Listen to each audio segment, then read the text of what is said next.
Again, good morning. We'll begin with our consideration of agenda items. Do we have any additions or corrections to this morning's agenda? Mr. Chair, I have two changes under employee relations. Okay, Item C, support services supervisor, is listed incorrectly. The job title shown is Health and Human Services Office Support Supervisor, but it is support services supervisor. That's the only change to that. And item D, the job title is also shown incorrectly. It should be Public Health Grants and Finance Coordinator. That's all, Mr. Chair. Move to approve with the corrections. Second. motion by Kruger, second by Schmaltz to approve today's agenda with this corrections. Any further discussion? All in favor say aye. Aye. Opposed, motion carries. Consent agenda. No changes, Mr. Chair. Move consent agenda, Mr. Chair. Second. We have a motion by Schmaltz and a second by Luthens to approve today's consent agenda. Is there any discussion? Seeing none, we'll proceed to vote. All in favor say aye. Aye. Opposed, motion carries. On to employee relations then, Hannah. Good morning. Morning. Morning. Item A is to consider approving the recommendation reviewed by the Personnel Committee to add one Health and Human Services assessor, specifically the Community First Services and Support Assessor. This addition was discussed at the October 4th board workshop and is budgeted for 2025, and there are available funds in 2024.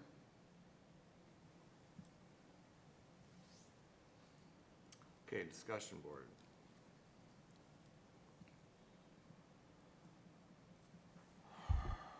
This would be the item that we discussed at length at the workshop then. Mr. Chair, Go ahead. why do we have funds available? Where'd they come from? For 2024? Mr. Chair, we discussed this at the October 1st workshop. Commissioner Luthens, these funds are available from in 2024 due to open positions as we're trying to hire positions within Health and Human Services, within different units. So what it's, Mr. Chair, so what they're really saying, or what you're saying is there's money in the budget, left in the budget. Wasn't budgeted for this, but there's money left. Correct. But again, it has been budgeted for 2025. So if approved today, we would be posting, depending on our hiring pool, would maybe get someone hired before the end of the year.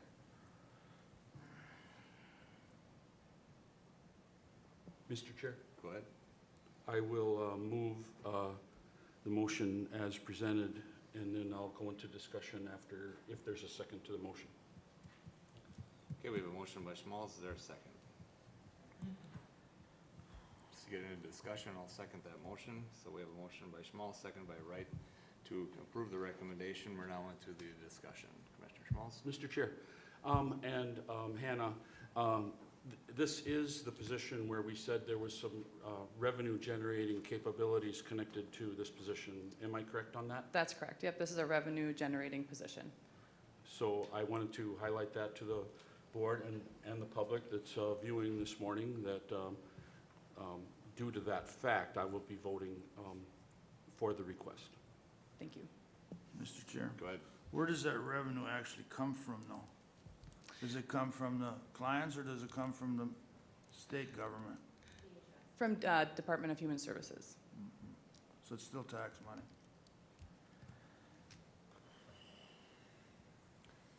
So just to add to the discussion, I guess the change that brought this on, it's not our change, it is a state change and how this program operates and the assessments that need to be done.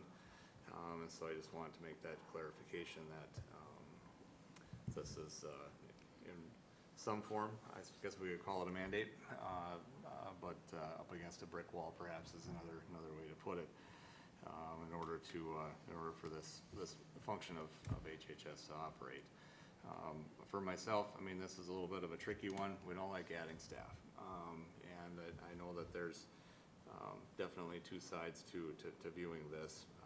However, I guess if we are here to make sure that those services are for the clients that are needed, we have to do the assessments on time, on a timely basis. I will most likely be in favor of this, just to make sure that the job is being done, but I sure hope that, you know, we are able to monitor the progress of this, and if down the road, this new system is something that we, maybe don't need to refill a future spot for, that we can take a very close look at that. But this again is something that's kind of been brought to us, not necessarily something we asked for.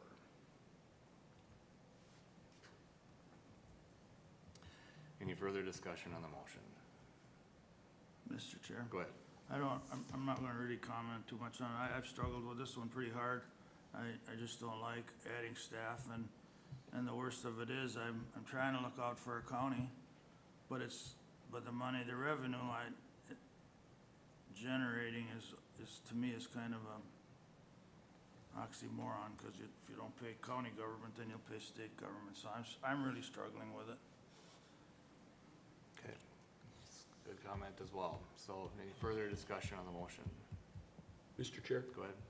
And again, speaking in favor of the motion, if this is a way that we can improve the services to McLeod County residents, again, I'll state that I'll be in favor of the motion.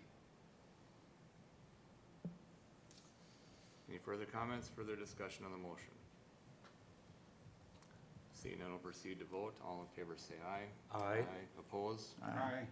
Okay, we'll then do a roll call vote. I will be yes. Commissioner Kruger? No? Commissioner Schmalz? Yes. Commissioner Luthens? No. Okay. Our county attorney? We have 2-2, so the motion does not pass then, is that correct? The motion would fail with the With 2-2 this vote. fail. Thank you for that clarification. I just want to make sure I called that right. Okay, the motion failed. Is there future action that the board wishes to take? Okay, we'll then move on to item B. All right, item B is consider approving the recommendation reviewed by the Personnel Committee to add one Assistant County Attorney to the Attorney's Office. This addition was discussed in the October 1st Board Workshop and is budgeted for 2025. Okay, any questions or action items on item B? I'll move the request, Mr. Chair, so that we can enter discussion. Okay, is there a second? Looking for a second. Last call for a second to the motion. Okay, motion dies for lack of a second. Is there any questions or clarification that we'd like to have on that action item for B? Okay, then I guess we're moving on to item C. Okay, item C is consider approving the Evaluation Committee recommendation reviewed by the Personnel Committee to assign the Support Services Supervisor a grade 190. This is not an additional position, but an updated job description to reflect the needs of this role and the duties required. This was discussed at the October 1st Board Workshop. Mr. Chair, I'll Go ahead. move request. Is there a second? I'll second it. Okay, we have a motion by Schmalz and a second by Kruger. Is there any further discussion on the motion? Mr. Chair, Go ahead.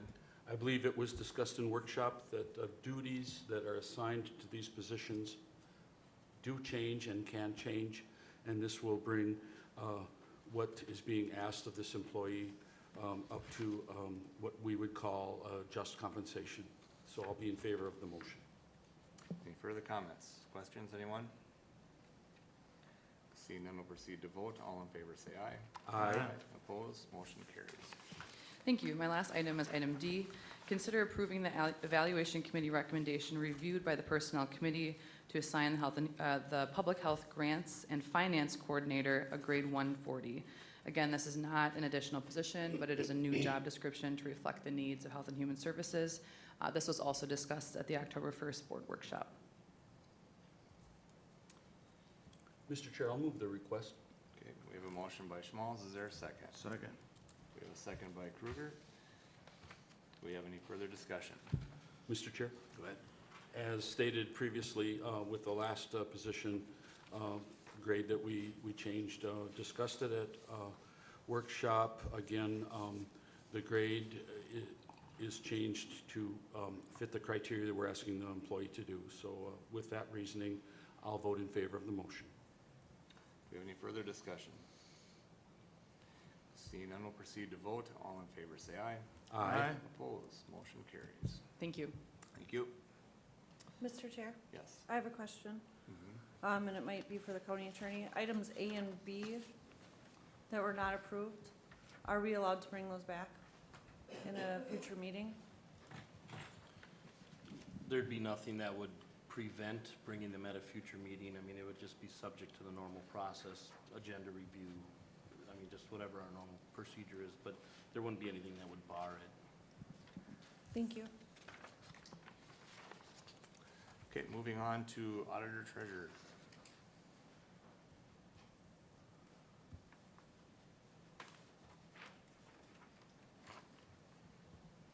Good morning. Good morning.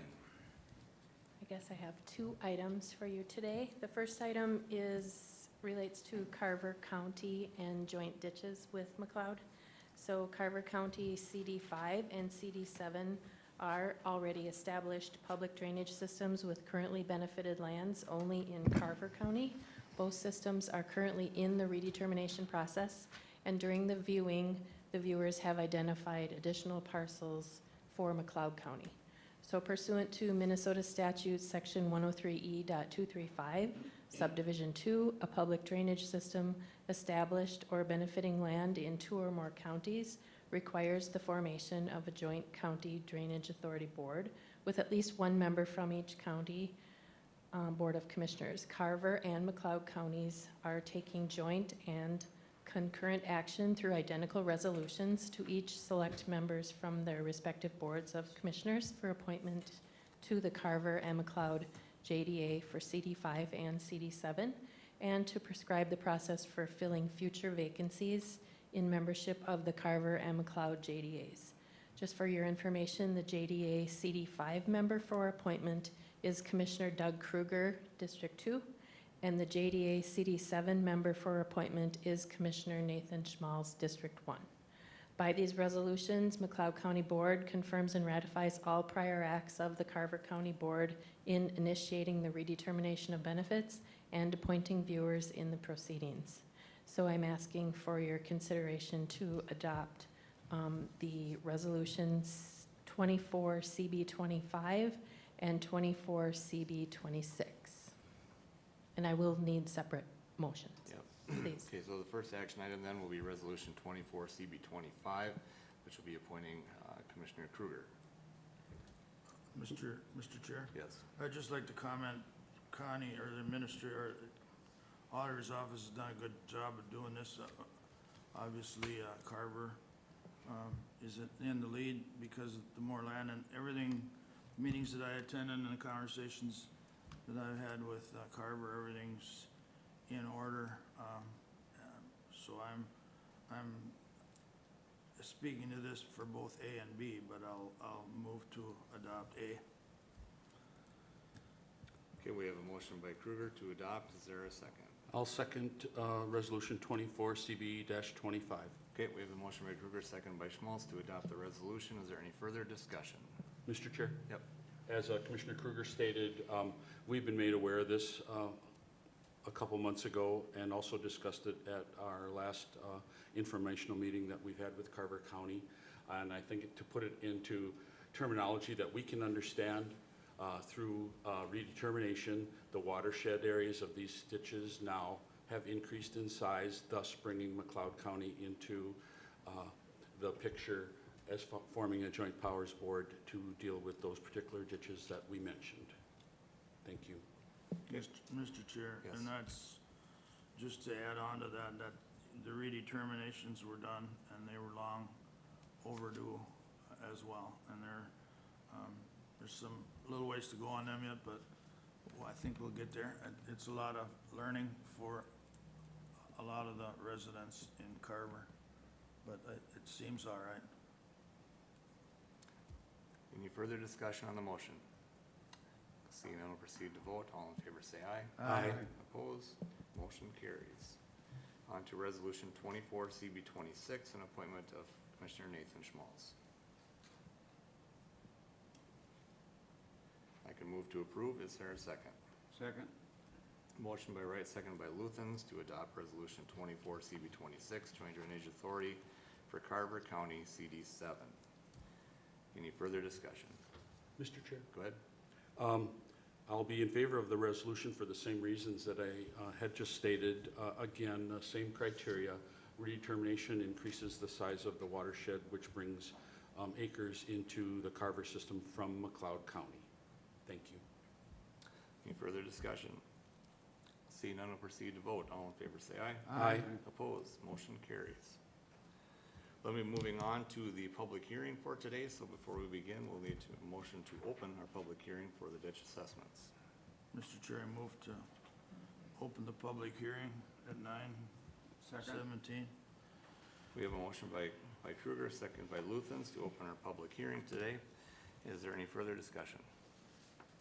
Seeing none, will proceed to vote. All in favor say aye. Aye. Opposed, motion carries. Go ahead.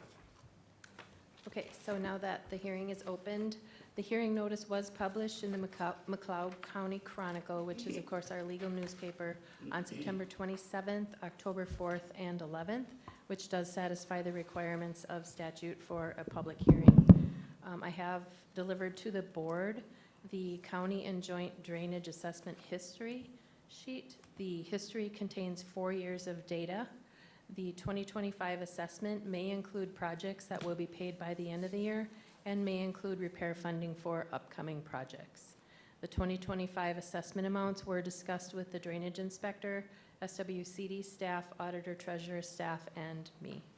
I do want to thank the drainage inspector and the SWCD staff for their diligence and oversight with our drainage systems. They're very responsive and thorough with the landowner requests. Some 2024 totals for you: repairs and improvements of $1,253,109, and spraying and inspector services of $43,785. And then as a reminder, spraying is paid for by the riparian aid that we receive from the state, and then there is no cost to the drainage systems. I will summarize some of the larger projects for you in verbal, so that our listening audience knows, because that is a larger amount than we've had in past years, but we've completed additional work this year. So CD5 did have a ditch cleaning of $30,100. CD8 had tree removal and a historic review for $165,940. CD10 had tree removal, a clean out, and historic review for $55,415. CD28 had tree removal and riprap install for $43,574. CD36 had tree removal and a historic review of $113,132. JD8 McLeod Sibley had that separable maintenance and improvement for $428,385. JD18 had a cross-county invoice of $76,000 that we paid to Sibley, which was for rock hauling and placement. And then they also had a culvert replaced. That was $50,586. And JD28 had paid outlet fees to CD28 for $34,636. So that total of just those 8 systems is $921,768. I just wanted to give, since it was such a high amount, a little breakdown. Mr. Chair? Go ahead. Thank you, Connie. That culvert on JD8, which one, what culvert was that? Was that the township road culvert? JD18. Oh, that Culvert? was 18? I thought you had mentioned 8, okay. JD18. Didn't follow fast enough, thanks. Sorry.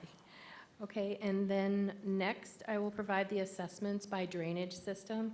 Please add comments or suggestions as you wish. When we've completed with board discussion and public comment, I will take one motion.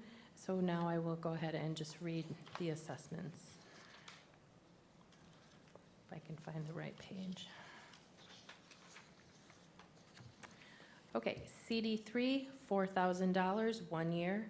CD5, $45,000, 1 year. CD8, $60,000, 1 year. CD10, $11,000, 1 year. CD 12A, $15,000, 1 year. CD 13, $32,000, 1 year. CD 15, $15,000, 1 year. CD 16, $23,000, 1 year. CD 18, $5,000, 1 year. CD 18 for the redetermination is $30,622.17 for 5 years. CD 19, $10,000 for 1 year. CD 19 for the redetermination was $104,691.45 for 5 years. CD 21 is $15,000 for 1 year. CD 22, $12,000 for 1 year. CD 25, $6,711 for 1 year. CD 26 for redetermination was $29,417.57 for 1 year. CD 27 is $6,000 for 1 year. CD 27 redetermination, $42,458.01 for 1 year. CD 28 is $26,000 for 1 year. CD 29 is $18,000 for 1 year. CD 36, $15,000, 1 year. CD 32 redetermination, $107,665.67 for 9 years. CD 38, $2,000 for 1 year. CD 38 redetermination is $33,893.64 for 5 years. CD 40, $21,000 for 1 year. CD 64, $45,000 for 1 year. JD 5 Sibley McLeod, $4,000, 1 year. JD 9 McLeod, $35,000, 1 year. JD 15 McLeod Sibley for redetermination, and this amount is for the McLeod landowners only, is $91,705.44 for 5 years. JD 15 Renville Sibley McLeod, $1,290.32 for 1 year. JD 17 McLeod Sibley, $12,000, 1 year. JD 18 Sibley McLeod, $75,000 for 1 year. JD 24 Sibley McLeod Renville, $30,000 for 1 year. And that is the full list. Just one other item to note, all of the ones where I did say redetermination, those have already been board approved at the redetermination hearings, but I did want to list them on the annual drainage levies also. Mr. Chair. Go ahead. And Connie, can you educate us on where what triggers going to a 5-year or a 10-year payback on some of these ditch systems? So mostly those were in redetermination, and we do look at the acres and, you know, how much per acre it is and how it will affect the landowners when the board considers their redetermination. And Mr. Chair, and a follow-up question, if I may. And it doesn't mean that a person can't, or a landowner can't pay the full amount upfront. Am I correct on that? So I That mean, is they correct. don't have to go on the payment system. They can pay the full amount, one-time payment upfront. That's correct. If they're prepared, they can prepay the whole amount and avoid all interest. Thank you. You're welcome. Mr. Chair, Go ahead. can you go back to it'd be, the number 685, I don't know, I just didn't quite understand that one. It's the Renville Sibley McLeod, JD 15. Oh, number 6, JD 15 McLeod Sibley, the redetermination. That's So- what that's the number on the redetermination? The $91,705.44, correct, but that's only the McLeod landowners, so when the board would have approved it, it would have been for more to include the Sibley landowners. But the assessment is for 1290? Oh, I'm sorry, that's Renville. That's a different JD 15. Yeah, Okay. $1,290.32, Thank you. yes. Any other questions or clarifications from the board before we open up to the public for comment? Anyone from the public that wishes to address the board today, please come to the microphone, give us your name, and perhaps what ditch system you're directly asking questions on. Donald Albrecht from Penn Township. I have property on JD 18 and actually in Sibley County. First off, I'd just so we understand everything, the amount that is being raised, in our case, the $75,000, is that for both McLeod and Sibley total, or is that just the McLeod share?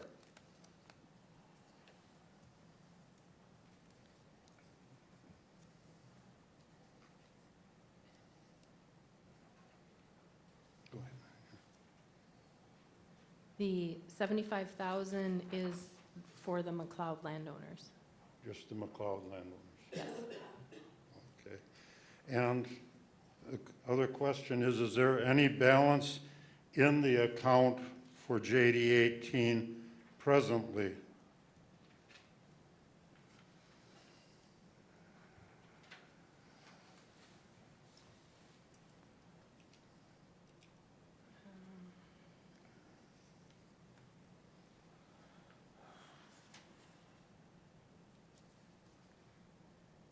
Well, that's sort of a loaded question, because JD 18 has received over $600,000 in FEMA money. We are still expecting a little over $200,000 in FEMA money, I think. And right now, I have the JD 18 account after everything negative by $244,000. So you don't, you know. it's Well, I'm just trying to get an idea where the accounts are actually at this present time. Thank you. The other question I have is the authority of the ditch inspectors, how much they can spend before they have to come back to the ditch authority or the commissioners on projects on the systems. There's, you have a general number that they can expend. And that number was raised. Yeah, so on the joint ditches, we do have an agreement between multiple counties that the number, we did raise it, Connie, is it 60? 60,000? Yeah, on a joint Before they ditch. have to come back. That was, Mr. Chair, Go ahead. that was at a joint meeting of all our counties and our joint ditches where that was the number that they arrived at and Okay. passed. With But I have that, one other clarification here, Connie. It's back to this loaded question. I just want to make sure that the clarification, so that people don't get, that money that's in, Donald, you just said that you were on Sibley County. That money for FEMA is basically for McLeod County, though, Yep. am I not right? Just so, just want to make sure that that's clarified. yeah, we appreciate that McLeod did get take care of them, got I mean, a I'm sorry more it's that FEMA way, but money that's the coming fact in. of the matter, and I just want to Yeah. make sure that there's an understanding of where that money's going. Then another generic question is basically your ditch inspector, how much authority do they have on doing projects? Are they basically taking care of the washouts and so on a case-by-case basis?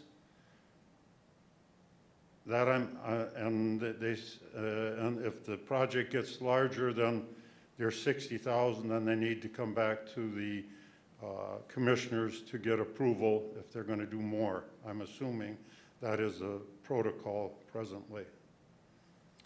Pretty much, and then, I mean, there is a point to where projects get big enough where they have to come here for approval to approve quotes or contracts for large projects. But I mean, with Adam and Ryan here, perhaps they want to give some examples of their findings. But small projects need to be taken care of, and when they get to be much larger and they hit the threshold for the county quotes and getting bids, then that needs to come back here for a full board approval. And basically, I'm assuming the ditch inspector on these projects that they pick up and do, the recommendations from the landowners on the system that things need to be corrected and so forth, and they take them on a case-by-case basis. And that's one of the benefits of being able to have the staff that we have, is that we can go and inspect these systems. If there's one washout, perhaps there's more. And so they're looked at. Obviously, mobilization costs can be some of the worst expenses to pay. So if you're in the area with the machine, make use of it while it's there. Then the next question I have for you is, what authority do they have to go beyond the scope of whatever the landowners approved for improvements on the ditch, or you as a county board approved as projects?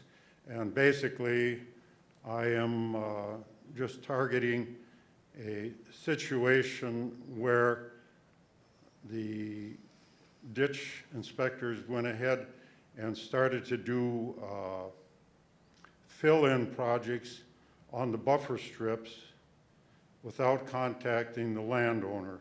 Landowner, I don't believe, is present today, but is my neighbor.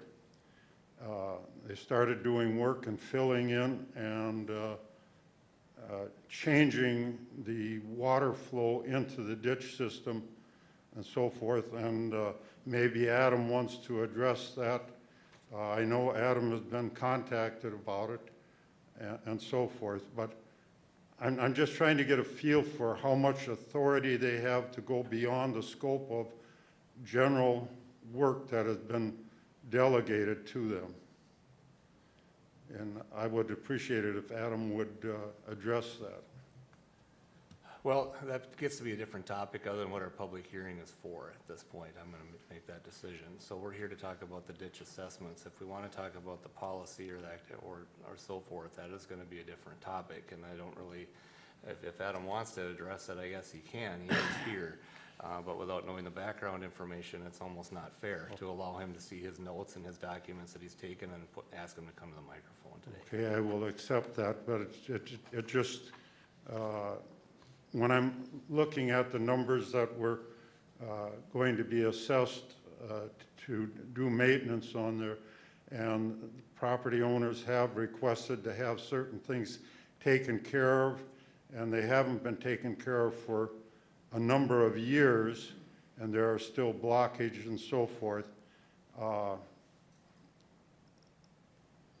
And when there was a contractor right in the area that they didn't finish up the project, I personally made a contact with Adam, and I assumed that the ditch was going to be cleaned all the way back to Sibley County. They only did a short end close to the County Road 13, which was definitely a slough off that needed to be worked on.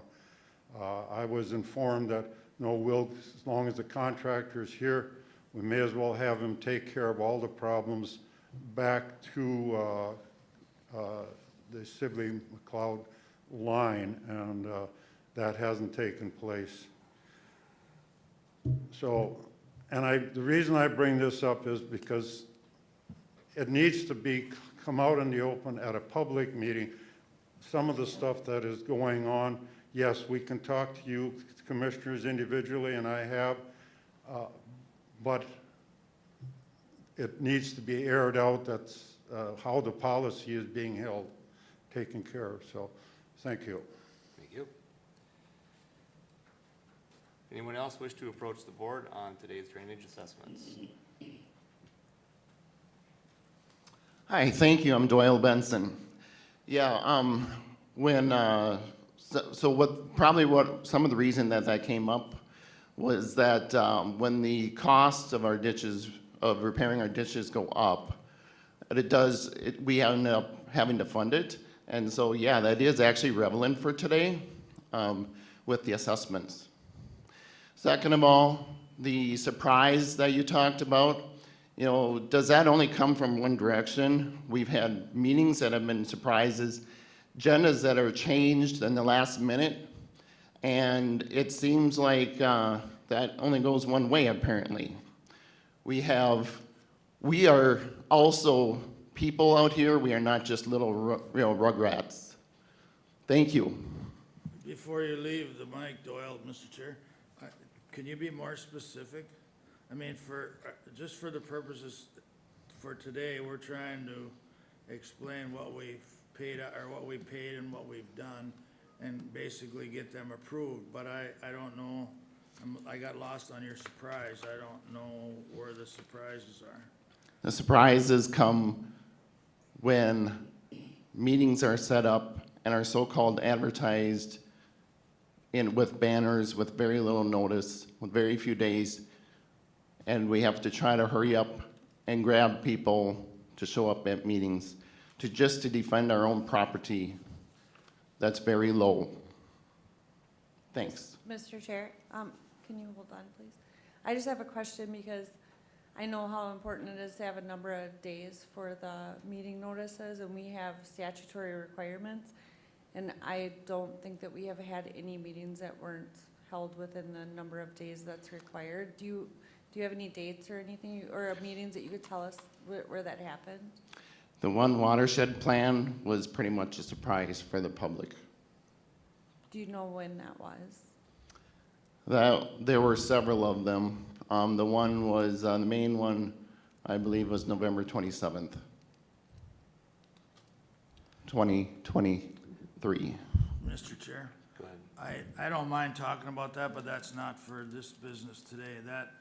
I've been with Watershed One plan, whether I like it or not, that's my business, I guess, but I was at that for 10 years.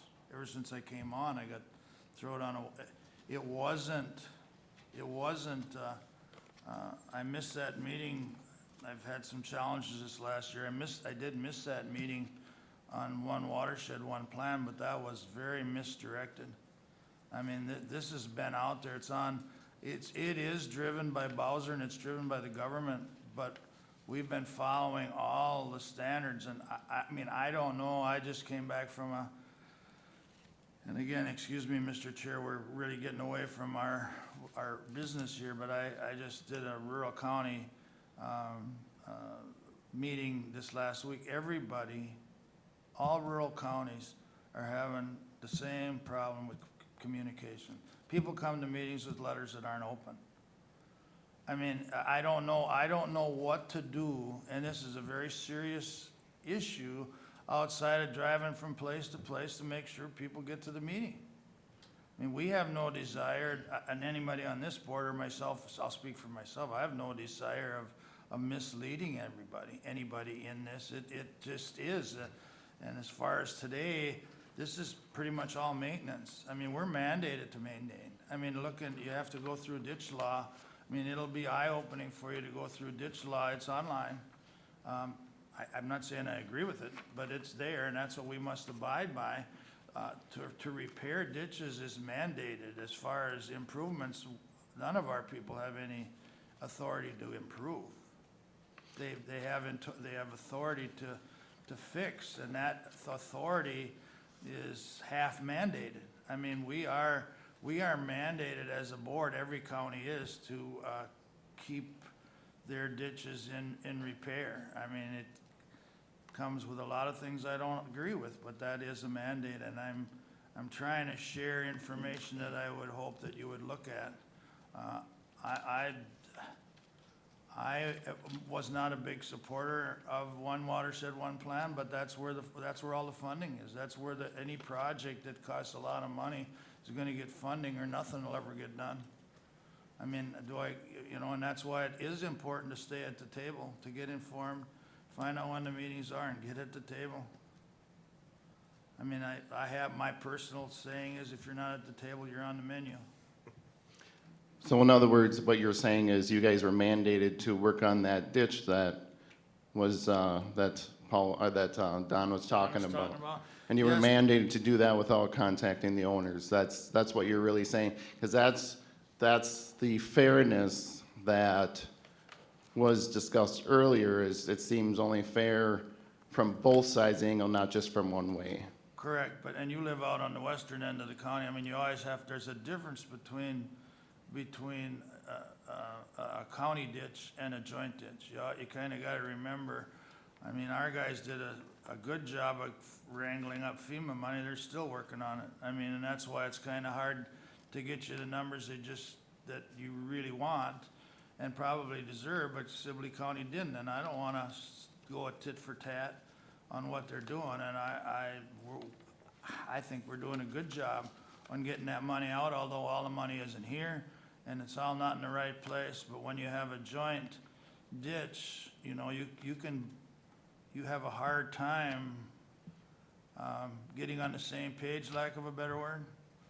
But, I know a little bit about what Mr. Albright has said, and, I mean, I haven't investigated all the way, but yeah, if there's a washout on somebody's land, we're mad because of the dirt and stuff going down the ditch, yeah, we're mandated to get it fixed. And we don't always know them all. I mean, technology's getting a little better than what used to be, but again, everything to do that, fly a drone or find out that it costs money. And there's a lot of issues on 18. I inherited that when I got here, and I'd probably take it along to my grave. I don't know, but that's neither here nor there. But I'd like to get through an agreement if there's expense on, if there's some spending, on these things, that the work that we've done on there, and I already wrote it down, that JD 18 probably does need a meeting. Again, that's not for today. I mean, it's just trying to get through these expenses. Were the balance sheets, the balances that you just read off, the assessments, was that handed out to the public here today? Or is that only for you up there? No, it's public info. Okay, thank you. Public information, if you want some, I'll have her go get some copies of, I mean, we have to agree that these numbers are correct, and I haven't seen that they're not, so, Thank you. thank you. Any further comments on the ditch assessments?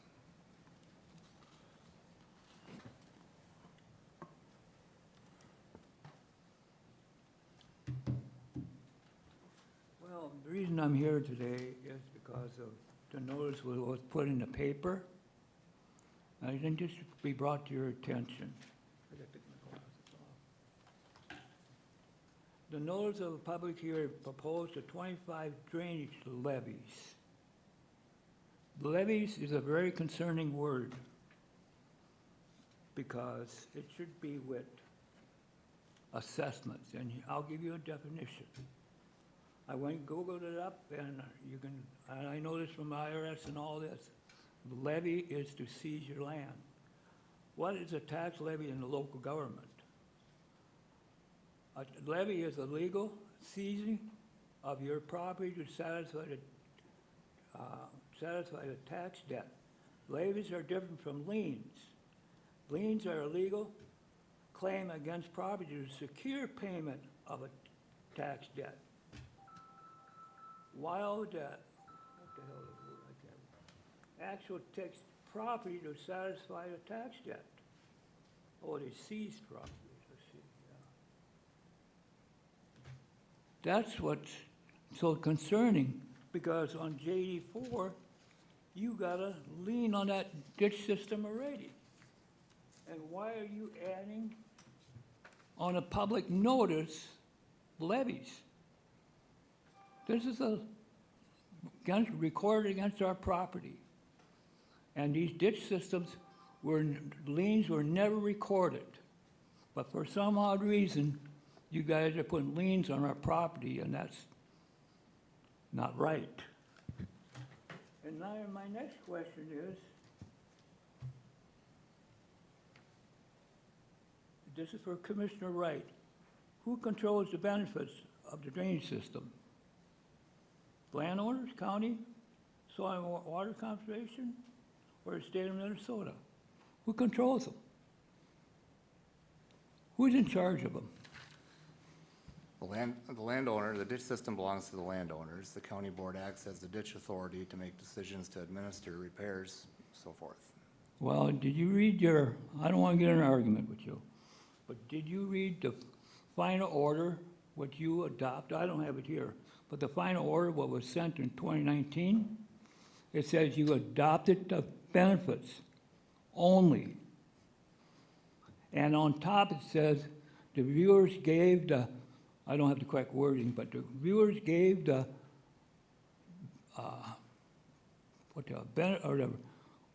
report to the commissioners, and you adopted the benefits, not the damages, and then you used the word acquisition. I know exactly what you guys are doing. So, if that's your answer then. And the next thing is,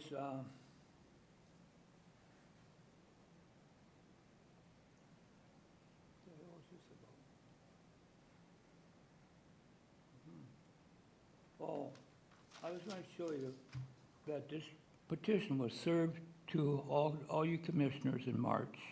It's about the Constitution, okay? And you commissioners are supposed to, you took an oath to the U.S. Constitution, and you should uphold it. But in what's going on here, I don't believe it is. And like I've been saying for 6 years, I've been criticized for it. The county's coming after your property and the state. Say that again? The county, for 6 years, I've been saying that the county is coming after your property.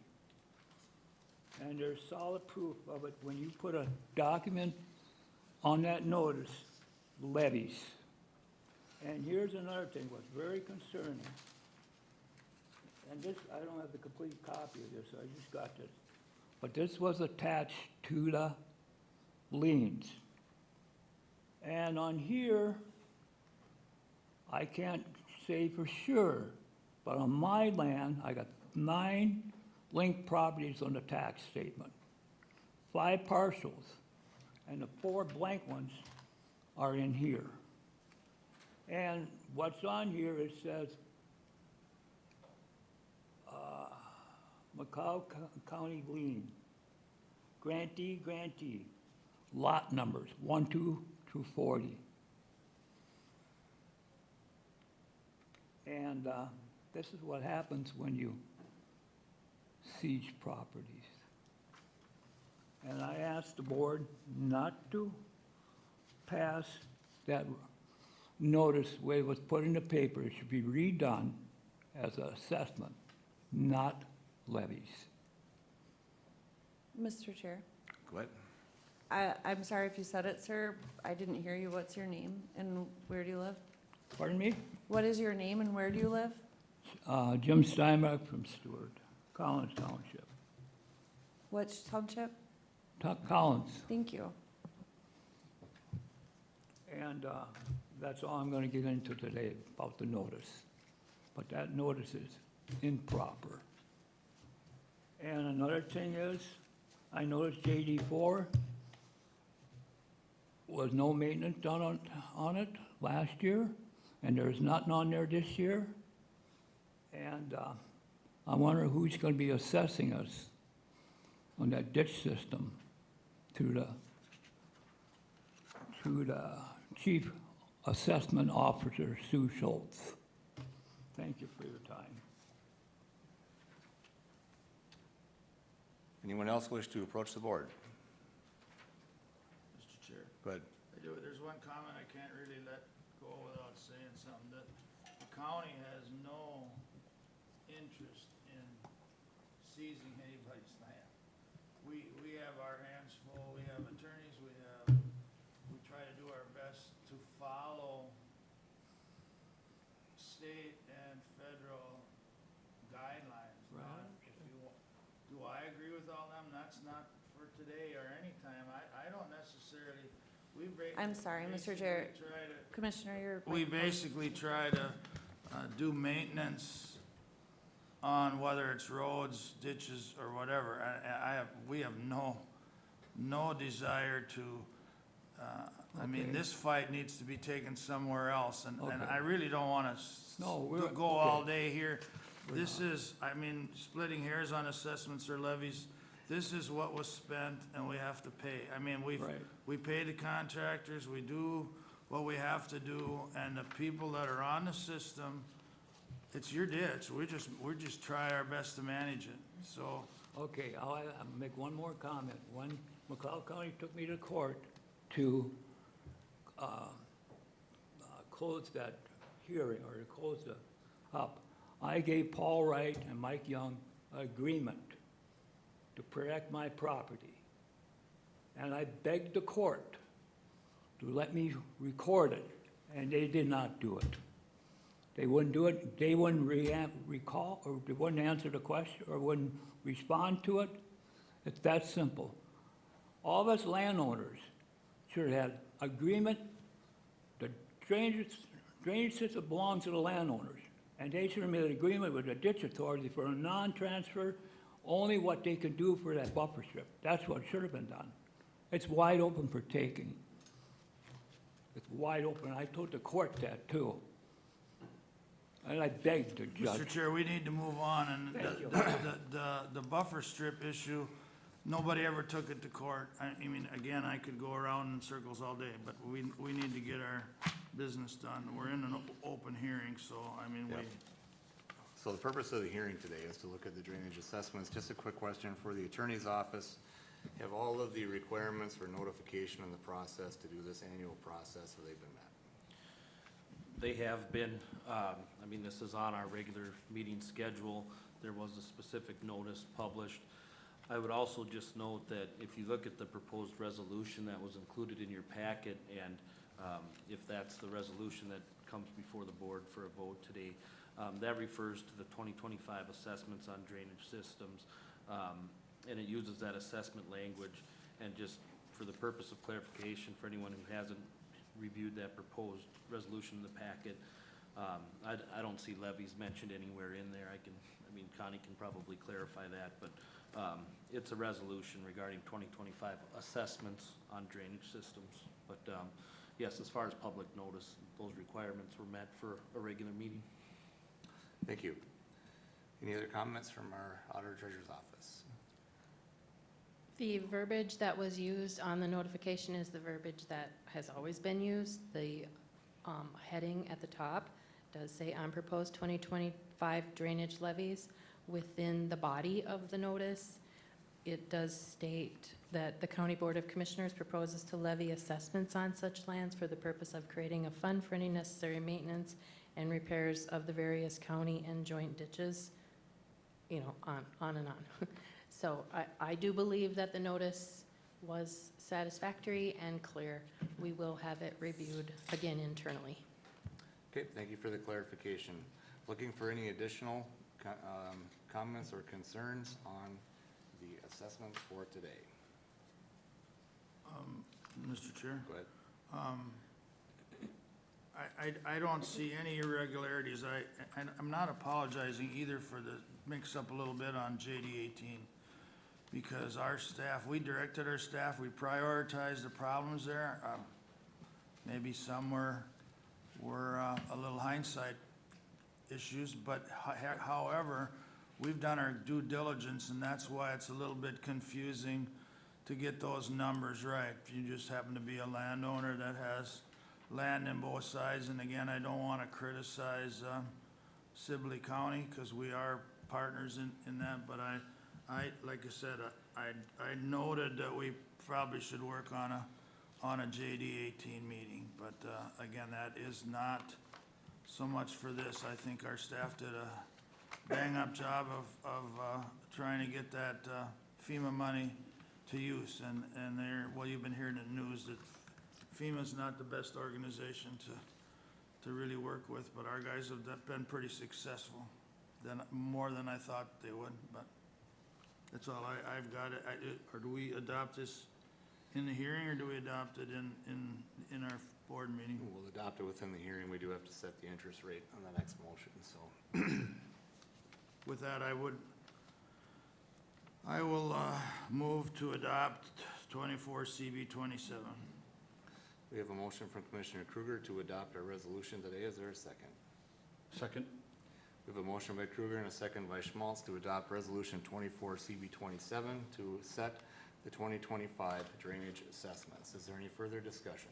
Mr. Chair? Go ahead. I think, you know, throughout this process of dealing with our our ditches and our public drainage systems, we try to use the word transparency. And I really hold that to my heart, knowing that the proceeds affect parcel owners. So some parcel owners will comment that, why didn't we fix this 2 years ago? How come it takes so long?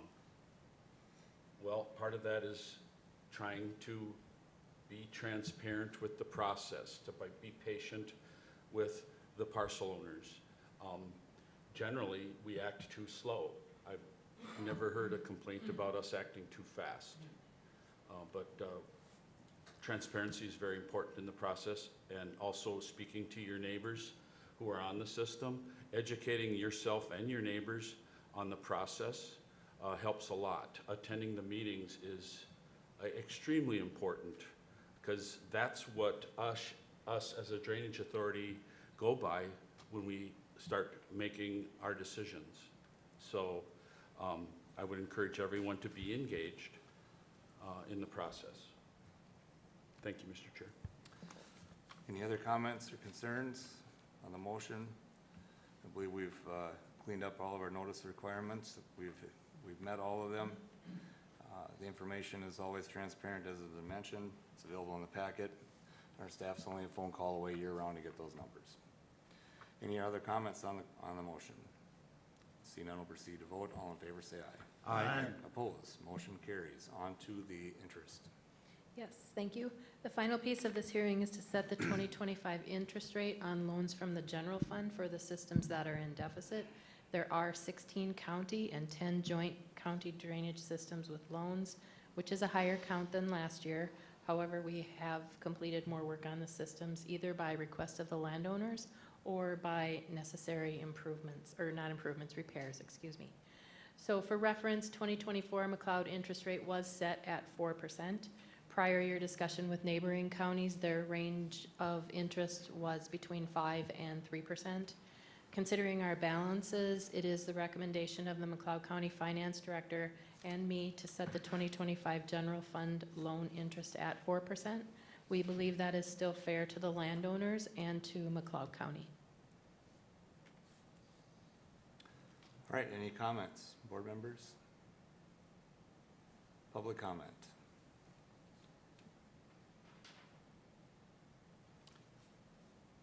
Mr. Chair, Go ahead. I'm glad we could stay at that number. I mean, it's a little, it comes, it's our money, so it comes, we'll try to hold it towards the best interest of the landowners. So with that, I move to adopt,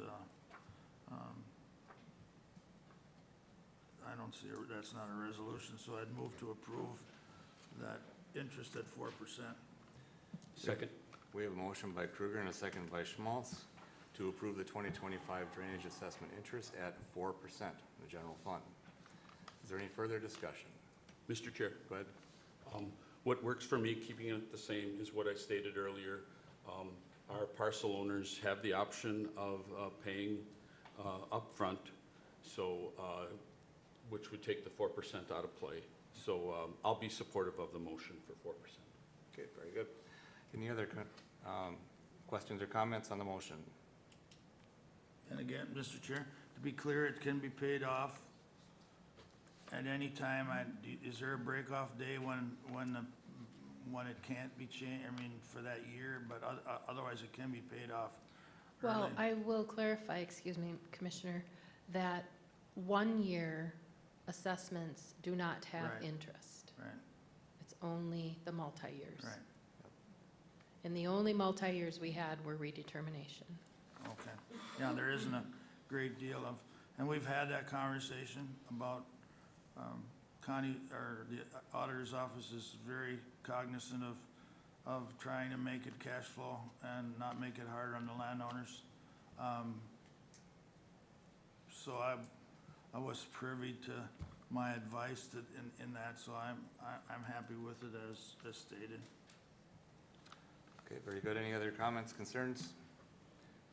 We'll then proceed to vote. All in favor, say aye. Aye. Opposed? Motion carries. Have we completed the needs of today's public hearing? Yes, thank you. Okay, we'll look for a motion then to close. Move close public hearing. Second. We have a motion by Schmal, second by Luthens, to close today's public hearing on the drainage assessments and setting the interest rate. Any discussion on that? All in favor say aye. Aye. Opposed, motion carries. On to back to our regular meeting, Public Works. Good morning. Morning. Consider approving an estimate from UHL Companies of Maple Grove for a door access system in the new Fairgrounds building at a cost of $13,449 with funds from the designated for capital assets budget. A door system was included in the original budget that was approved by the board on January 16th, 2024 for the project. That budget amount was $25,000. Three other estimates were received from companies ranging from $15,890 to $21,582.23.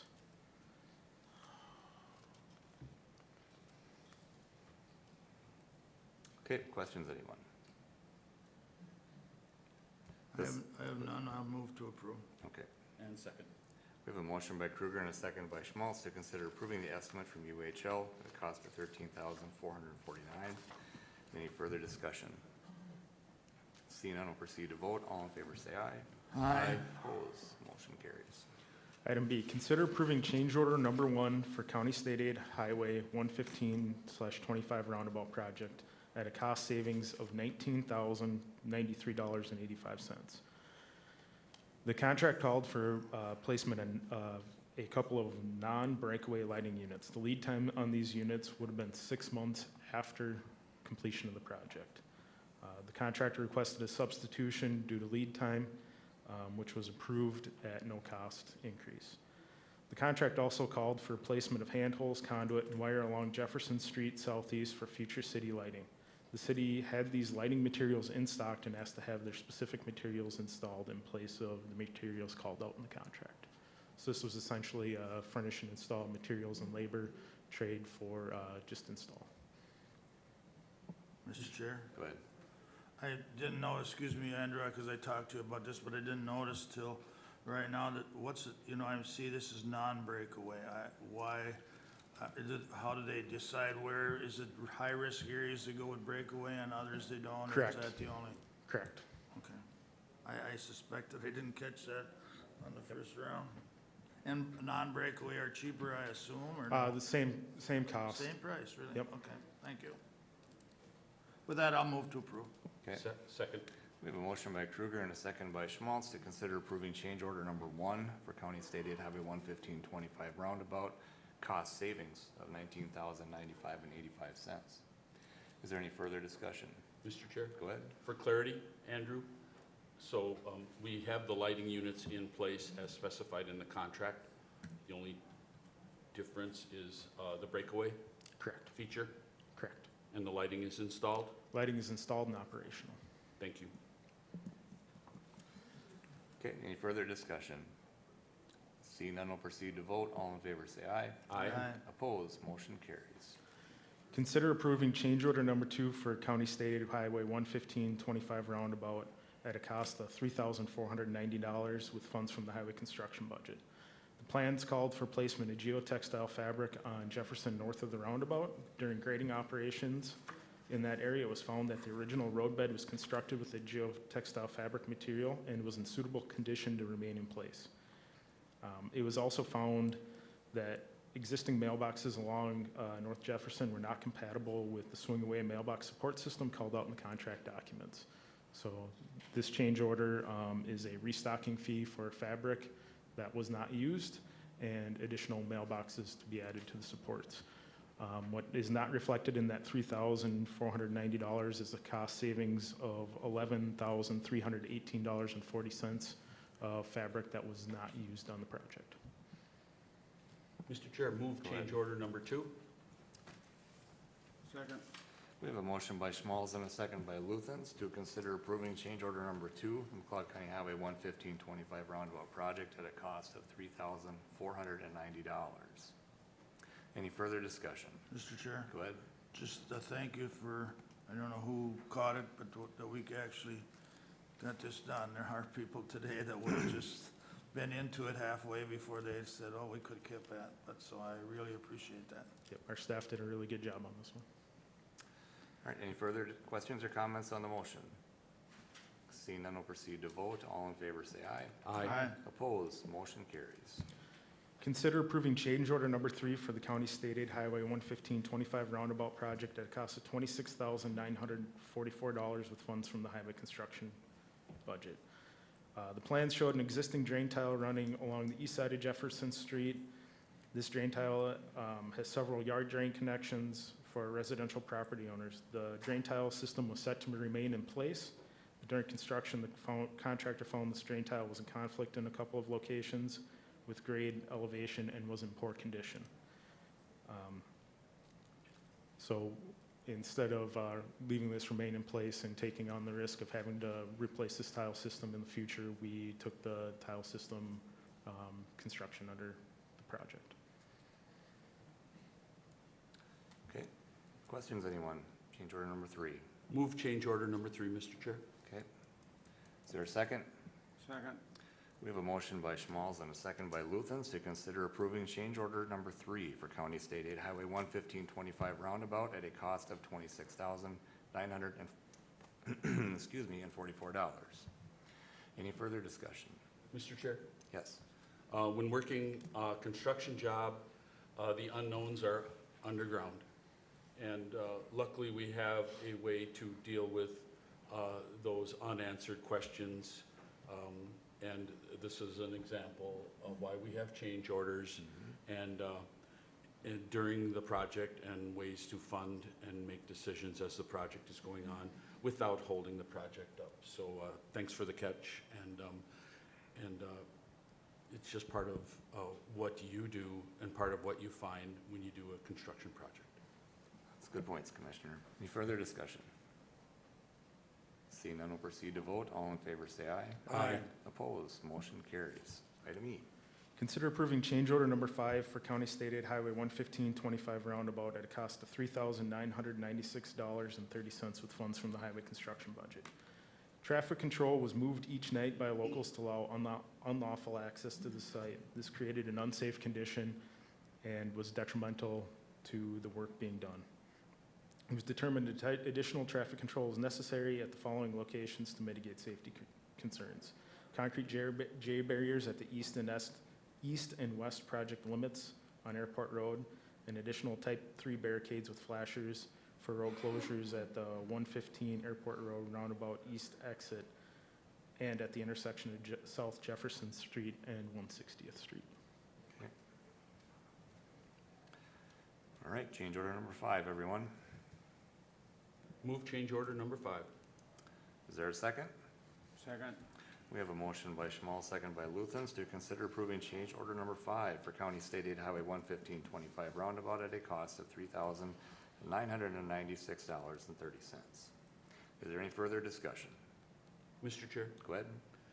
When I read through the packet and reading item E, I wish it wouldn't turn out that way. I mean, I don't know why people don't have a little more respect for the process. It really puts a bad taste in everyone's mouth, and now the effect is us spending more money. It's just too bad. I don't want to say it's the society we live in today, but it's just to protect the investment we're making. That's really what it's about. I mean, access was always maintained during construction of the project, and moving barriers for one's own benefit is just not applicable in these cases. So thanks for bringing it forward.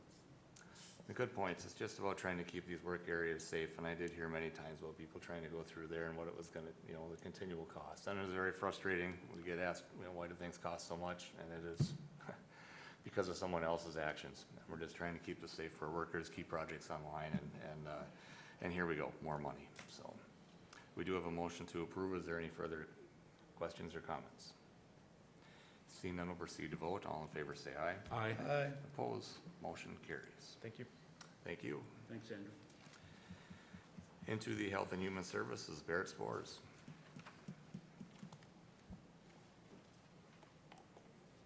Good morning. Morning. I have one item for you today. Consider approving a 2-year grant agreement for $100,000 with the Minnesota Department of Human Services, Disability Services Division to support people with disabilities to contemplate, explore, and maintain competitive integrated employment. This grant is intended to help lead agencies that manage waiver funds, such as us, build capacity to increase employment opportunities for people with disabilities. McLeod County Health and Human Services was chosen to participate in a small group of 8 lead agencies, counties, to receive this grant to assist with increasing competitive, integrated employment opportunities for individuals with disabilities in McLeod County. The work will be completed within the long-term care developmental disabilities team, with 2 social workers assigned as employment liaisons. The 2-year grant total of $100,000 can be used primarily for staff time, outreach, and employment building services with local businesses that will be tracked by the employment liaisons and accounting team and reported back to DHS. If we meet the benchmarks over the 2 years, this grant could be renewed for additional years. This is a great opportunity for expanded employment services within the area. And I'd just like to shout out Angie Nelson, Tasia McAdams, and Jenny Isabel, who sought out this grant and made the application. All right, we have any questions for Barrett on the grant agreement? Move request, Mr. Chair. Is there a second? Second. We have a motion by Schmal, second by Kruger, to adopt a 2-year grant agreement for $100,000 from the Minnesota Department of Human Services Disabilities Service Division. Any further questions for Barrett? Discussion on the motion? Seeing none, we'll proceed to vote. All in favor say aye. Aye. Opposed? Motion carries. Thank you. Now into county administration. We'll review the calendars. I'll start. Relatively brief. I think the main thing, department head meeting last week. Just departments addressing concerns, addressing each other's concerns, which is always a nice thing to see. Some discussion on some of the internal policies and some budget comments moving forward on that. Also just watching and anticipating the construction of our newest building at the fairgrounds. We do a Fairgrounds Commission Fairgrounds Commission meeting on Thursday morning, and so we'll get a more formal update on when we can finally have our newest investment ready for the public on that. So that's it for me. Thank you, Mr. Chair. On the 8th, I attended an MRC meeting in Alexandria, again, which is Minnesota rural counties. We went through some of our policy objectives for the year, and I just see my phone will not give me my calendar, but and my other one's off. But at any rate, policy was main was solid waste, was probably one of the bigger ones, and we had quite a discussion on land use transfers, buying and swapping lands with DNR, Native American things, and a number of other ones that'll be discussed at our winter or meeting in December. I also had a joint ditch meeting with Carver County that we talked about a little earlier. It went well. I also spent a day interviewing a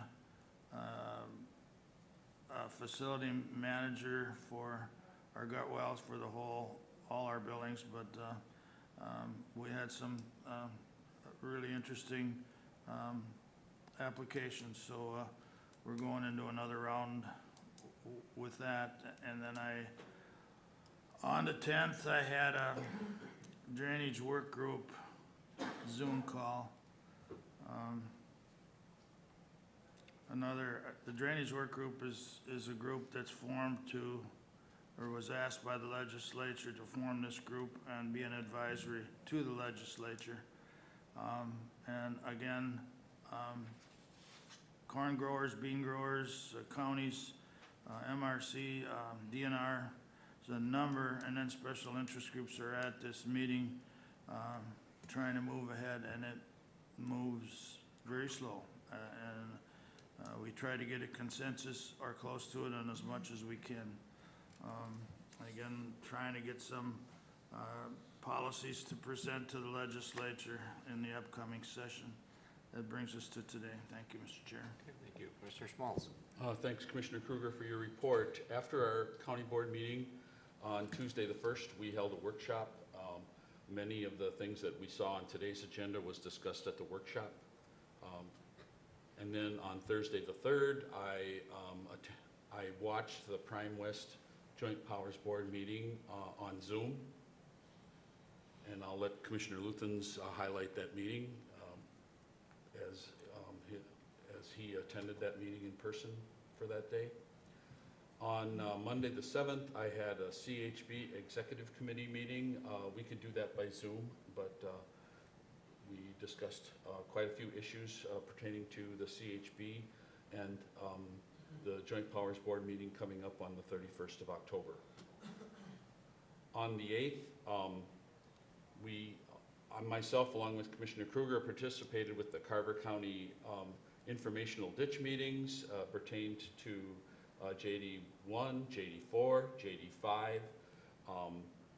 We laid the groundwork on how to proceed with these systems, and luckily Commissioner Kruger and I could attend those meetings by Zoom. On Wednesday the 9th, I attended a SHAC retreat. SHAC stands for the State Community Health Services Advisory Committee. My involvement with SHAC originates from me chairing our CHB.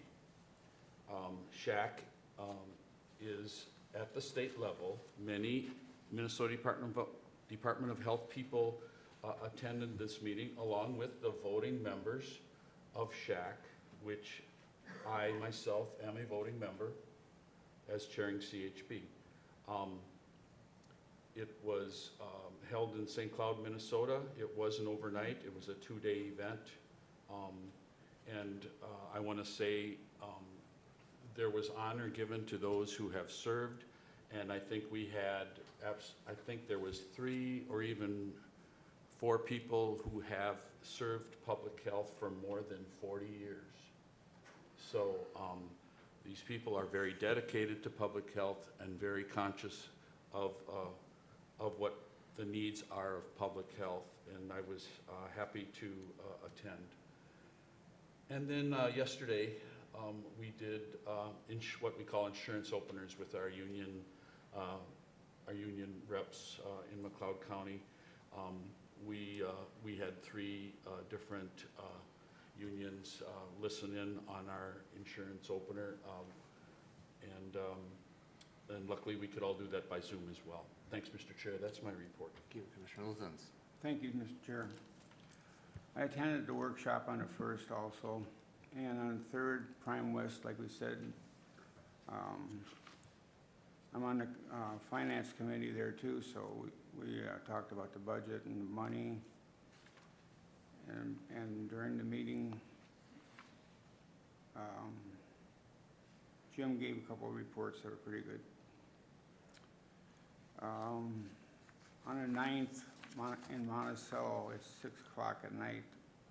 I did not attend, but they celebrated their 40th anniversary, which was Minnesota Center group that takes care of Minnesota with job training. Then on 11th, on a Friday, in Redwood Falls, we had the meeting of the 18 mentally health units. County commissioners got together in the afternoon at 1 o'clock and tried to hold a board meeting, but we don't have a final contracts all in yet, so we could not go forward. I believe we're waiting for 4 of them. So it's kind of holding the whole process up a little bit. Thank you. Thank you. Anything from the attorney's office? I'm just going to pass down, you certainly don't have to read it now, but some information I've sent to, well, I've worked with our law enforcement, our courts, and our school districts here in McLeod County regarding a program to prioritize prosecution in schools. And what we've implemented for the 2024-2025 school year, and I assume moving forward, is an agreement with law enforcement that they'll, promptly investigate any alleged juvenile offenses that happen on school grounds, at school-related activities, on school buses and the like, and that after they conclude their investigation, we've asked that they refer those matters to our office, flagged as a priority. My office is committed to reviewing those as soon as possible, and in most instances, within 36 hours of receipt, and if appropriate, to file those charges with the court within that 36 hours. I've worked with court administration, and they've agreed to put on an expedited court date for those cases, so that we can get those juveniles in court as soon as possible. I mean, really, what this program is designed to do is to get juveniles who commit crimes into court or into appropriate programming faster, so that they could be held accountable for their behaviors and choices more quickly and with more impact. That timing in the justice system is important across all ages, but it's of particular import when it comes to our juvenile offenders and offenses. So I've communicated this information to the schools. This program was spurred by input from some of our school resource officers, some concern about how long it can take a case to move through the court system, and I certainly appreciated those concerns, and I think this program will address most of those in an effective way. So we've only had a couple of referrals so far this school year. Hopefully we don't have too many, but of course as the school year progresses, it's inevitable that we do have some offenses that occur on school grounds. So just feel free to take a read through. It talks about the program in more detail, how we plan to partner with schools and law enforcement, and if asked, we're happy to provide training to both the school resource officers and school personnel as requested. So just wanted to share that update. So thank you. Thank you. Mr. Chair? Go ahead. Brian, can I ask you, is that something that's getting worse? I mean, in McLeod County, I know there's always been some issues, but, I wouldn't say it's getting worse. I'd say when offenses happen on school grounds, I mean, last year we had a threats case that impacted, several family members and school officials in one of our districts, and those just are always impactful. I mean, when parents send their students to school, they expect and have a right to expect that their children will be safe there. And historically speaking, schools are still one of the safest places for students to be. The rate of offenses is relatively low, but when something does happen, it impacts that whole school community. So I think to show that prompt response, so that not only the offender or any victims involved, but also school personnel and just other students, if they see it come to a resolution quicker, I think it sends the right message. Some of these would get lost in the system, and it would be, the school year might be over before they're making their way into court. And, what message does that send to anyone involved? So it's not really this isn't in response to our juvenile filings are up across the board in many areas. It's not necessarily related to just school-related activities or offenses. But we have to start, we can't prioritize every offense, or none would be a priority again. So schools is one of the places where we're putting that extra emphasis. is that just, I didn't get a chance to look through this. Is this just public schools, or is this any school? This will be any school that gets, any school, and again, we have to rely on law enforcement to flag it as a priority for us, but this would apply to any school district in the county. And I know things have changed, especially over the years on the responsibility of parents. And I've been hearing that in the news just because there's a lot more youth getting in trouble, lack of a better word. But is there ways in this system then to bring the parents along in with these kids, or is that, that's been a kind of a hot topic. When I was a kid, your parents were responsible for what you did, but it's not so much that way anymore. That certainly is a challenge. There are cases like our children in need of protection and services that impact the parents or guardians in a more direct way, where they're hailed into court and, you know, requirements or, you know, expectations are placed on them in case plans to meet. When it comes to the juvenile delinquency or juvenile petty offenses, the parents obviously get notice, are oftentimes responsible for making sure that the child makes their court appearances. But, I mean, we often don't see the support at home that we'd like to, and that's you know, a strong predictor of the children that we're going to see, if we're going to see them again, or, you know, for some of these kids that have that support at home, they get in trouble, and, you know, sometimes the consequences from their parents at home are more than what the judge is giving, and those are oftentimes the kids that we're not seeing again. So, I mean, it's limited. It depends on the circumstances. In these instances, I mean, this really will be direct court interaction with the students or the children themselves. But yeah, where we see the parents involved, we see a lot more success, frankly. Thank you, Mr. Chair. All right, it's actually a really good topic to bring up. I'm glad you did. Just another example of how county increases efforts, the more misbehavior that exists out there. So thank you for that, administration. Thank you, Mr. Chair. Item A, cannabis draft ordinance update and public hearing notice. I have been going over the cannabis draft and ordinance and some feedback from the communities in Cobb County.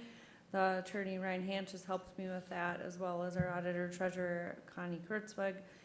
We did meet again last week with our townships and cities, and it went well. We had a good turnout, so thank you to those that attended, and their feedback is helpful. We've told them to continue giving us feedback throughout the process, and they have been, so thank you.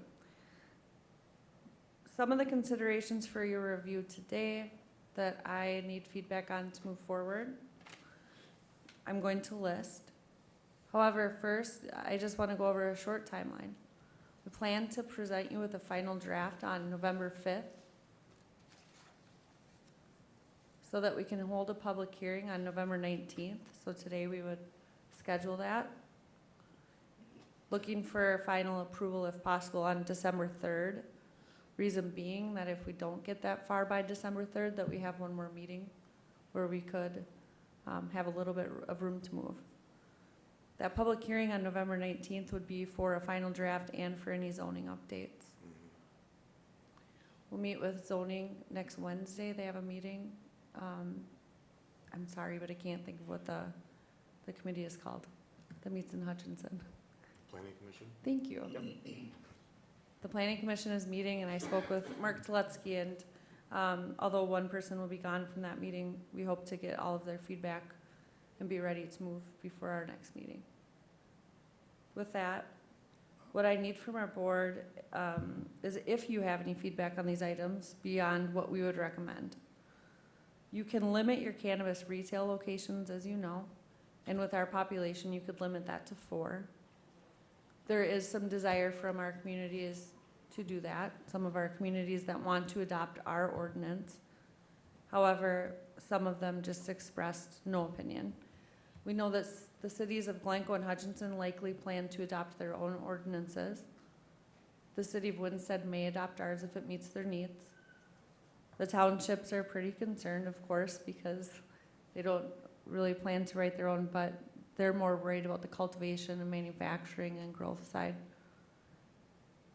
And that can be addressed with zoning as well. We can limit the municipal retail locations. You can prohibit it. You don't have to. And municipal locations cannot surpass the number of retail locations if you set a number. You don't have to set a number, but you can. And if you set it on the minimum based on our population, the minimum you can set it at is 4. The next application period will open in the fall. And so far, I believe that there were 12 applicants. Is that correct, Ryan?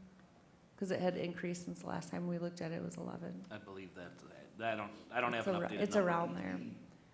That doesn't mean that those people are approved. Those are qualified applicants. Sheila, can you just go back over those dates? The hearing is on you're asking to do it on when? 19th.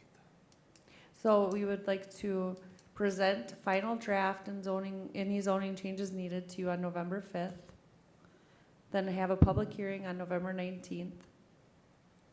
I believe you could vote that day. I don't know that you will, but probably not. And then Take comment. looking for approval on December 3rd. Going back, there's interest in using maximum state allowable fines, fees, distances from certain establishments like schools, recreational areas. Like I said, there's interest in manufacturing, delivery, retail, hours of operation, signage and advertising standards, and cultivation guidelines limits within zoning. I had all of those optional areas highlighted on the last draft. I didn't add them in because we didn't know where we were at. However, the drafts that you see from here on out will have those included with some recommendations for you to review.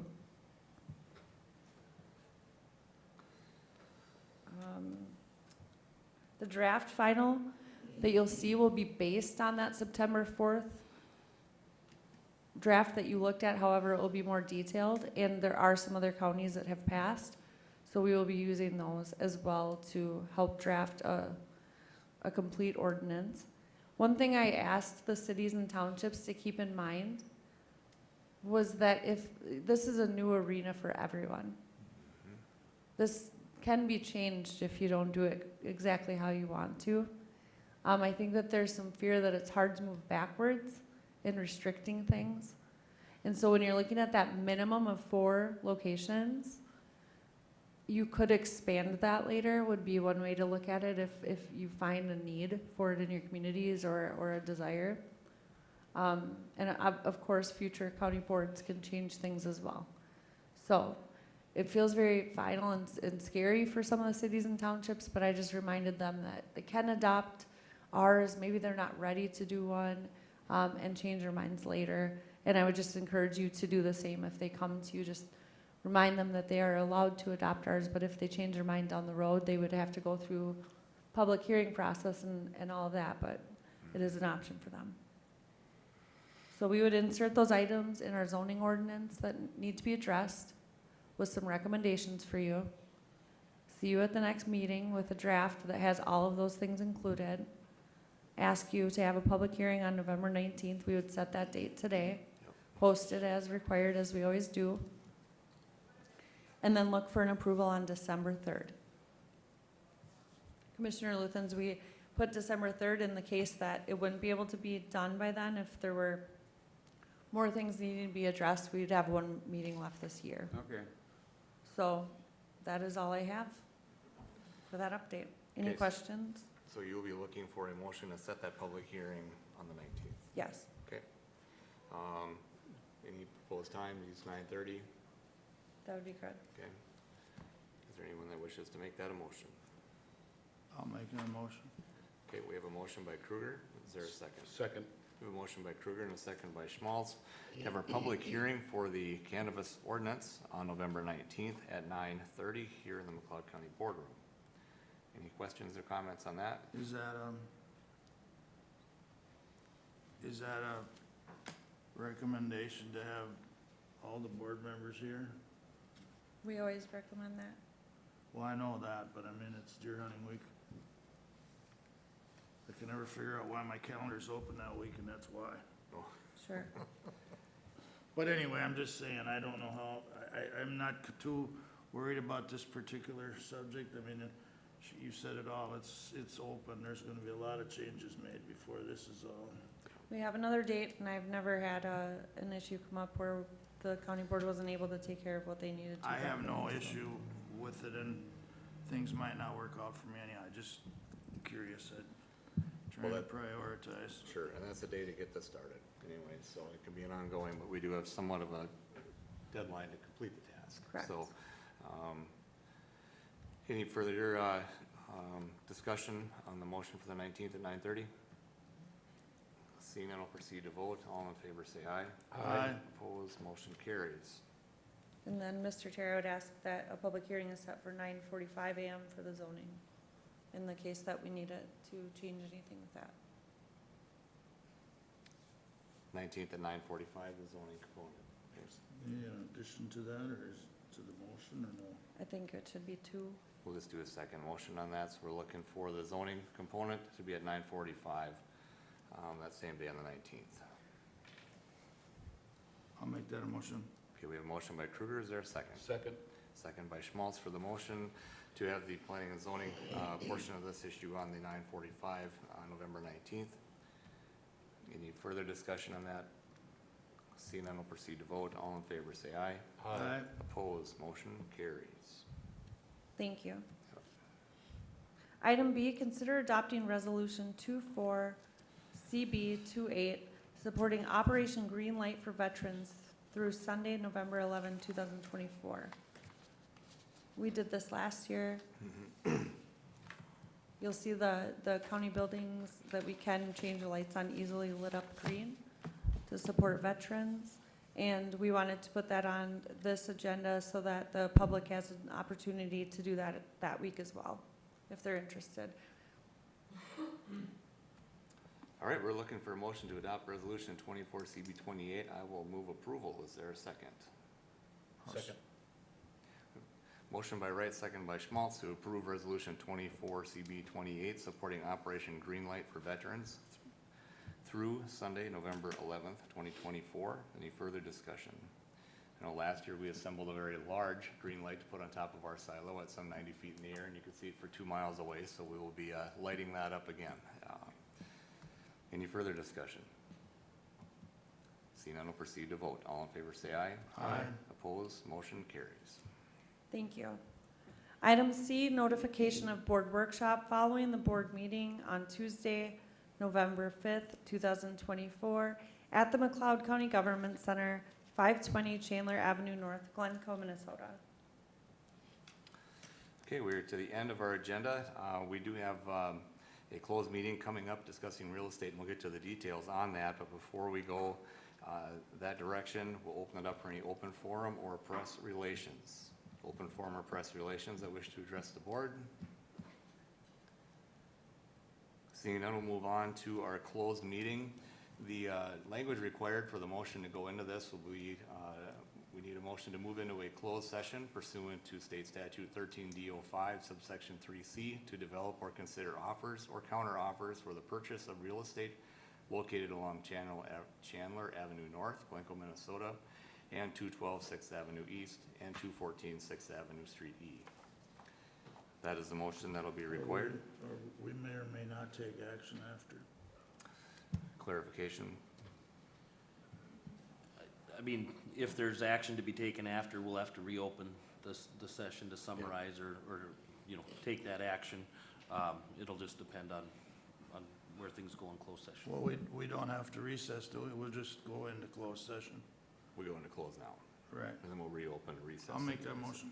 Okay. Second. We have a motion and a second to go into the language by our county attorney of the closed session pursuant 13D.05 subsection 3C by Kruger and Schmaltz. Any further discussion? Seeing none, we'll proceed to vote. All in favor say aye. Aye. Aye. Opposed, motion carries. As soon as the room is available,